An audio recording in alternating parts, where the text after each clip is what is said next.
वकील बहू। जनक पेशे से एक बहुत अच्छी वकील थी, लेकिन कहते हैं ना, बहू कितनी भी बड़ी तोप क्यों ना हो, सास के सामने तो भीगी बिल्ली ही होती है। अरे जनक, क्या बात है। आज रोटी नहीं मिली अभी तक। ये तेरा कोर्ट नहीं है जो आज फैसला ना हुआ तो कल की तारीख मिल जाए। रोटी तो रोज वक्त में चाहिए। हाँ। माँ जी, रोटी तो कब की बन गई। मैंने आपको कहा तो खाना खाने के लिए, आपने शायद सुना नहीं होगा। ओहो हो, जज नहीं हूं मैं तेरे कोर्ट की, सास हूं सास। कोई दलील फालतू की मत देना यहाँ। बहुत जानती हूं मैं इन वकीलों को। अपनी बात ऊपर रखने के लिए झूठ बोलने में जरा भी नहीं सोचते। तभी वहां जनक के ससुर आ जाते हैं। अरे भाग्यवान, क्यों बेचारी के काम को कोसती रहती है हमेशा। मैं भी तो था वहां जब ये आई थी तुझे रोटी खाने को बुलाने के लिए। सास को तो अब गुस्सा आ जाता है कि कैसे किसी ने बहू की साइड ले ली। अरे वाह जी वाह। वो तो मैं जानती थी कि कोई ना कोई गवाह तो ये पेश कर ही देगी। पर मैं तो अब सीधा खाना खाकर सोने जाऊंगी। मुझे आदत नहीं है किसी से बहसा बहसी करने की। पता नहीं कैसे ये वकील इतना दिमाग लगाकर खुद तो झूठ बोलते ही हैं, साथ में झूठे गवाह भी ले आते हैं। जनक को सास के ताने सुनने की अब आदत सी पड़ जाती है। एक दिन जनक वकील की ड्रेस पर काला कोट पहनकर कोर्ट के लिए निकल ही रही होती है कि अरे कहाँ चली काला कौवा बनकर। टोक दिया ना। अब कोर्ट तो वकील वाली ड्रेस पहनकर ही जाऊंगी ना। वाह भाई वाह, दामिनी तो मैंने भी देखी है। सन्नी पाजी ने ऐसा ही कोट पहना था और कहा था कि तारीख पर तारीख, तारीख पर तारीख। मतलब कि कोई बात करनी है तो बोलिए, वरना वक्त नहीं है मेरे पास खराब करने के लिए। अरे पता नहीं तुझ में क्या देखा मेरे बेटे ने। सारा दिन वकीलों वाली बहस करती है, भोली भाली सास के साथ। अच्छा सुन, जो इतनी बहस मेरे आगे करती है ना, जरा अपने बॉस से कर ले, जो 1 साल भी ना हुए तेरी शादी को और काले कपड़े पहना दिए। अंदर जा और लाल कोट पहन कर आ, पता तो चले कि नई नवेली शादी हुई है। अरे माँ जी, कोर्ट में मेरा बॉस क्या करेगा? ये तो पूरे देश की ड्रेस है वकीलों के लिए। लेकिन सास तो ठहरी सास।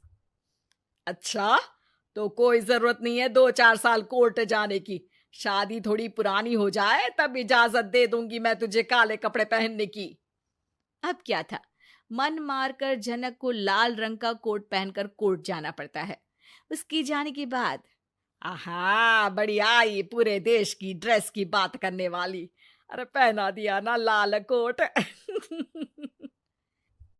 अब सास आए दिन या तो जनक को उसके काम का ताना देती या फिर उसका काम छुड़वा देने की धमकी। तंग आकर एक दिन जनक पति से कहती है, मैं सोच रही हूँ कि कोर्ट जाना बंद ही कर दूं। अरे क्यों यार, इतना अच्छा करियर है, क्यों छोड़ने की सोच रही हो? अरे लाल रंग का कोट पहनकर जाना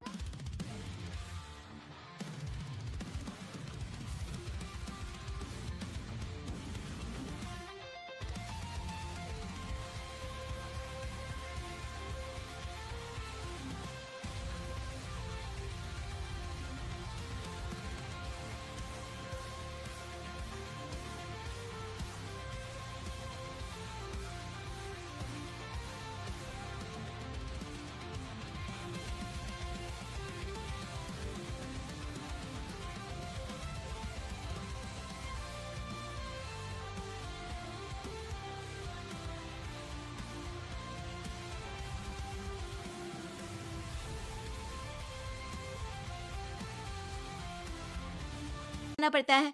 हर बात पर सास ताना देती है कि वकील तेज होते हैं, सवाल जवाब करते हैं, झूठी दलीलें देते हैं। अरे तो ठीक है ना, वो जो कहती है अपनी समझ से कहती है, लेकिन तुमको तो पता है ना कि सच्चाई क्या है। जनक को पति की बात से हौसला मिलता है कि तभी घर पर कुछ लोग आ जाते हैं। अरे आइए पंच साहब, कैसे आना हुआ? अरे भाई साहब, सुना है कि आपकी बहू वकील है। तभी वहां सास आ जाती है। हाँ है तो, लेकिन क्या हुआ? फिर कहीं बहस कराई क्या? अरे हम तो खुद दुखी है उसके व्यवहार से। अरे भाभी जी, आपको तो पूरा मोहल्ला जानता है कि आप कितना बोलती है। फिर हम यहाँ बहू रानी की कोई शिकायत नहीं, बल्कि अपनी परेशानी लेकर आए हैं। ससुर जी खुश हो जाते हैं। हाँ हाँ, मैं अभी बहू को बुलाता हूँ। जनक वहां आती है, सबको नमस्ते करके बैठ जाती है। बहू रानी, हमारे गांव में बड़ी मुसीबत आ गई है। अब तो पूरे गांव की जिम्मेदारी मानो तुम्हारे कंधों पर है। अरे ना ना, इससे तो घर की जिम्मेदारी पूरी नहीं होती। ये गांव की जिम्मेदारी क्या लेगी? भाभी जी, आप चुप हो जाओ। यहाँ पढ़े लिखे लोगों की बात हो रही है। आप जाओ, जरा रसोई से सबके लिए चाय लेकर आओ। मैं कॉफी लूंगी। हाँ हाँ, वकील साहिबा के लिए कॉफी। सास सर पैर सब पटक कर वहां से निकल जाती है। बहू, गांव में पानी नहीं आ रहा है। पड़ोसी राज्य ने हमारा पानी रोक रखा है। इसका मामला तो बड़े कोर्ट में चलेगा पंच जी, लेकिन ऐसा क्यों? वो राज्य हम लोगों से पानी के पैसे मांग रहा है। अब आधे गांव में पानी की सप्लाई खत्म हो गई है बहू रानी। अच्छा पंच साहब, बात गांव की है तो मैं जरूर केस लड़ूंगी। यहाँ एक बार फिर सास की एंट्री हो जाती है। अरे वाह जी वाह, ये काम करवा लो, आप हमारी बहू से बहुत अच्छा करती है। मैं हूँ सीधी सादी सास। इस लड़की ने कैसे लड़ लड़ कर मुझे साइड कर रखा है, ये तो अब आपको पता चल ही जाएगा। अरे भाभी जी, आपकी आवाज तो पूरे गांव को सुनाई पड़ती है जब आप बहू रानी को सुंदर वचन सुना रही होती हैं। अरे वकील बहू मिली है, फक्र करो फक्र।